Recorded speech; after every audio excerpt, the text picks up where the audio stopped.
చనిపోయిన వాళ్ళు పరలోకి వెళ్ళట్లేదు, ముందు పరదేశ్ వెళ్తున్నారు, అక్కడ ఎదురు చూస్తున్నారు, తర్వాత యేసు రెండవ రాకడలో పరలోకి వెళ్తారు. ఇది మనం అల్లుకున్న కథ. ఇది మనం అల్లుకున్న కథ. బైబిల్ చెప్పింది కాదు అది. బైబిల్ చెప్పింది కాదు అది. యేసు రెండవ రాకడలో ఆయనతో పాటు పరిశుద్ధులు వెంట పెట్టుకుని వస్తాడని రాయబడి. యేసు ఎక్కడి నుంచి వస్తాడు రెండవ రాకడలో? పరలోకం నుంచి. వెంట పెట్టుకుని వస్తాడంటే వాళ్ళు ఎక్కడున్నారు? అక్కడే ఉన్నారు. వాళ్ళు వచ్చి ఏం చేస్తారు? వారి దేహాలను తీసుకుని మరలా ప్రభువుతో పాటు వెళ్ళిపోతారు. పునరుద్ధారం అంటారు. అంటే ఇప్పుడు ఎక్కడ ఉన్నారు చనిపోయిన వాళ్ళు? పరలోకంలో ఉంటారు. అంటే ఇప్పుడు ఎక్కడ చనిపోయిన వాళ్ళు పరలోకంలో. చనిపోయిన వ్యక్తి ఉంటే పరలోకంలో అయినా ఉండాలి, లేకపోతే నరకంలో అయినా ఉండాలి. ఇది మిగతా చోట ఏం పని? నేను ఏం చెప్తున్నాడు ఈయన? చనిపోయిన వాళ్ళందరూ ఎక్కడికి వెళ్ళిపోతారంట? పరలోకానికి వెళ్ళిపోతారు. ఎవరైనా ఇంటర్నేషనల్ డిబేట్ ఛాలెంజింగ్ డైరెక్టర్ ఆయన ఏంటి, జాన్ పాల్. ఈయన పని ఏంటంటే 24 గంటలు వాడిట్లా అదే పని. ఏం చేస్తుంటాడండి? ఓసానా మినిషిని తిడుతుంటాడు, అపరామణిని తిడుతుంటాడు, ఏంటి ఆ జపాన్ శాస్త్రం తిడుతుంటాడు, వాళ్ళని తిడుతుంటాడు, వీళ్ళని తిట్టాడు, శాలేమని తిడుతుంటాడు. ఇప్పుడు సుందరరావు తిట్టుకుంటూ ఉన్నాడు కూర్చొని. ఏంటి అంటే ఇదే పని. సువార్తలు లేవు, సభలు లేవు, ఏమి ఉండదు. ఇంకా సెల్ ముందు కూర్చోవడము, ఈ రూమ్లో స్టూడియో మాదిరి చేసుకోవడము, కూర్చోవడము. ఇదిగో డైరెక్టర్ పీడి సుందర్ నాతో డిబేట్కి వస్తావా?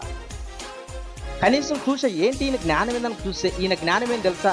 సండే స్కూల్ పిల్లలు లేని జ్ఞానం కూడా ఈయనకుంది. ఏంటి ప్రతి పిల్లని అడిగితే అబ్రామ్ యాటివాడు అంటే ఏం చెప్తారు? పరదేశి వాడు అని చెప్తారు. లాజర్ యాటివాడు అంటే ఏం చెప్తారు? పరదేశి వాడు అని చెప్తారు. ఇదేం చెప్తాడు? చనిపోయిన వాళ్ళంతా పరలోకానికి వెళ్ళిపోతున్నారు.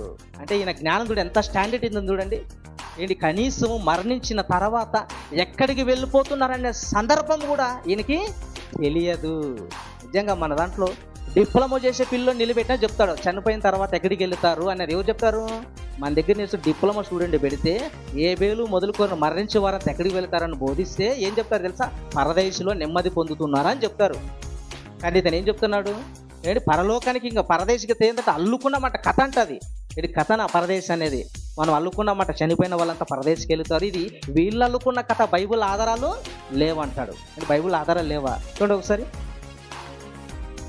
ఒకసారి లూకాసు వార్త 23వ అధ్యాయం 43వ వచనం. లూకాసు వార్త 23వ అధ్యాయము 43వ వచనం. అందుకు ఆయన వానితో, నేడు నీవు నాతో కూడా పరదైసులో ఉందువు. అండర్లైన్ చేసుకోండి. నేడు నీవు నాతో కూడా పరదైసులో ఉందువు. ఎవరితో అంటున్నమాట అది? యేసుక్రీస్తు వారు మాట్లాడుతున్న, దొంగతో మాట్లాడుతున్న చక్కటి ఒక మాట.